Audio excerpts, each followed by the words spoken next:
Welcome to Graphite Hub's interview series, a series dedicated to all things graphite. Now, we're fortunate enough to be here today at the International Mining and Resource Conference here in Sydney, Australia. And we're recording this live exclusively from the On Air at IMARC podcast setup. And we're joined by John De Vries, Managing Director and CEO of BlackRock Mining. So welcome, John. Yeah, thanks, Harry. It's good to be here. Pretty busy day at IMARC. Yeah, no, it's end of day 3, and it's been quite a hectic few days, but it's good to be here chatting to you. Yeah, well, it's been a pretty interesting couple of days in the critical minerals space. And clearly, we started IMARC on Tuesday, everybody talking about gold, but somehow it's transitioned to critical minerals the last 2 days, which is fantastic to be in that space and be at IMARC. So what are the types of conversations you've been having this week? I think really there are two key themes here. Is firstly, people are trying to come to terms with what a critical mineral is and what does it mean. And obviously in IMARC, how do they make money out of it? But I think the real thing comes back to is what's the runway look like going forward? How do we take a critical mineral project and how do we monetize it? How do we get it into production and what does that mean? And so then maybe let's look to BlackRock Mining. You've recently done the groundbreaking event at the Mahenge Project. Would you mind just talking us through how that went? That went off extremely well. Where we're at with Mahenge now is we're in an unusual space in the critical minerals thing, in that we've got DFI finance, something like $200 million from our African-based financiers, 95% of our products under contract. We have all our environmental permits in place. We've got a management team in place. And really, for us, the next step now is we complete that last mile of financing and put it together and make a final investment decision to get on with it. That's unique because, 2 years' time, we can be making concentrate and be one of the first large-scale producers out there as the critical minerals boom really begins to gain traction. Yeah, and would you mind just talking us through that event, who attended? We were honoured to have the Minister of Minerals as our chief guest there. And you need to put that into perspective. Tanzania is in the middle of an election campaign at the moment. So to be able to get the Minister of Minerals out of the election campaign and attend the event was significant. We also had TANESCO, CRDB, our banks there, head of mining commission. Critically, we had representatives from the Korean government through the ambassador for Korea, and we also had DFAT from Australia and the US sent representatives as well. And that's important because you think about the Mineral Security Partnership, pretty much Mineral Security Partnership turned up for the groundbreaking event. And I think that talks to the flux that's going on in the critical minerals space at the moment. And so now that's done, what's happening on site? We're taking the opportunity at this point in time at the dry season to get some early earthworks in place and get our drainage management under control such that when we are fully funded, we have all the money, we can fire up and we're not going to be stuck with really difficult conditions as a consequence of mud and things like that. So it's setting ourselves up so that we can operate through the wet season. And so one of your big partners is POSCO, and we've seen recently that they're building a spherical plant in South Korea.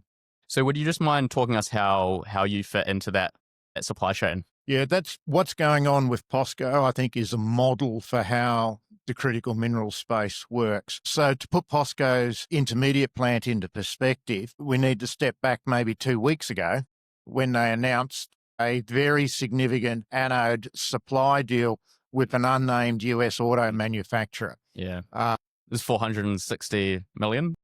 I think it was. It's big numbers. It's a big number. Now, once that's in place, hey, let's put the intermediate plant in place and we'll be the first graphite producer at scale that can turn around and say we have an end-to-end relationship with an EV manufacturer.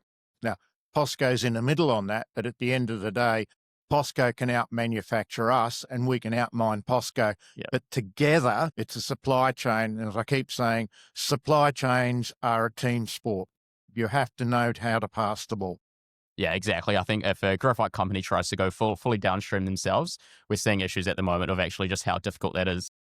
It's diabolically difficult just building a mine. Yeah. You add the other stuff to it, it gets really hard. And I think the thing that also gets missed is the capital equation begins to be an insurmountable mountain. Not only do you need, a lot of skill and IP to make this work, but the capital really does become eye-watering.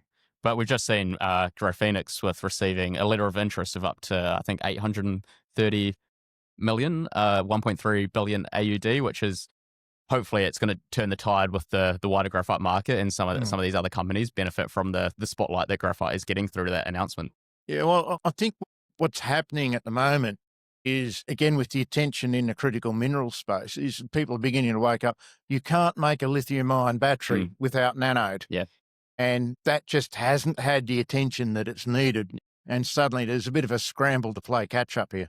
And then so turning to China, we can't have a conversation about graphite without China. We've only seen a few weeks ago they've implemented new controls over essentially the entire supply chain within the graphite and the anode. What impact do you think this is going to have on ex-China projects? Do you think it's going to speed up the process, or potentially with the restrictions they've implemented, it could hinder that? I think the answer is both. In the short term, it's going to make it very, very difficult for those entities that have downstream facilities that require product coming out of China. However, just simple supply chain risk management means these guys need to get in there and get some upstream facilities in place. So I think long-term positive, short-term painful. Where does this play out? I think rational supply chain management says you need diversity.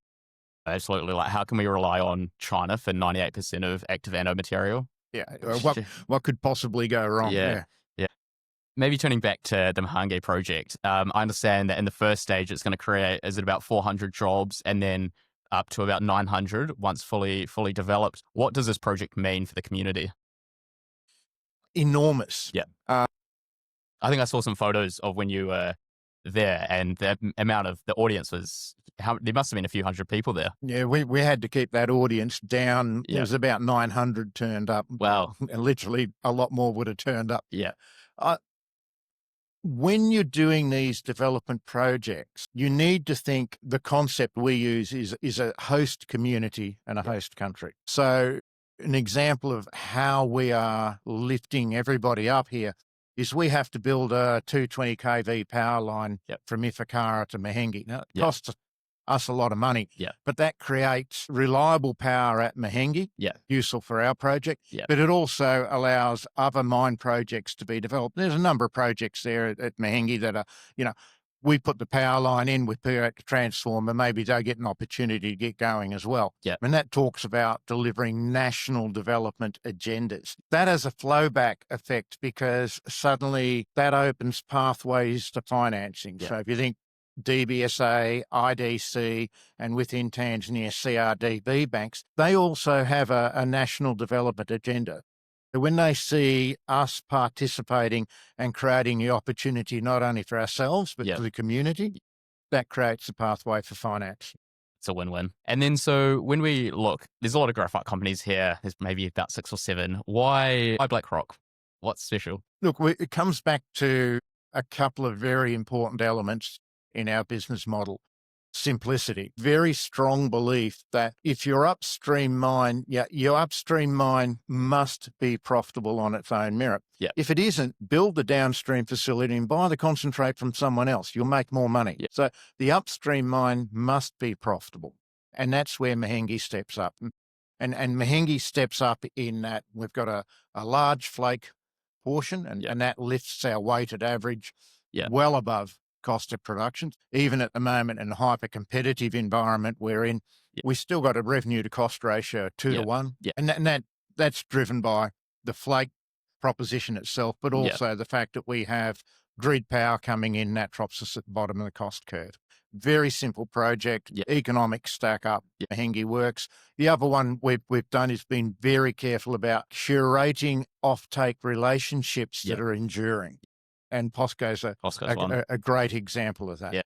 No, they're definitely, I think they're of the top 10 anode producers globally. The top 10 are Chinese, and then number 11 is POSCO. They're the biggest one outside of China. Yeah. So, and again, the difficulty of developing that downstream capability and the distraction that involves is just, guys, work with them, and we'll do our bit, they do their bit, and together it's a good outcome for everybody. Yeah. And then so looking at BlackRock, you're sitting, as of this recording, at about a 30 mil market cap company, which is quite undervalued compared to some of the other companies that are here and maybe aren't necessarily as advanced as BlackRock.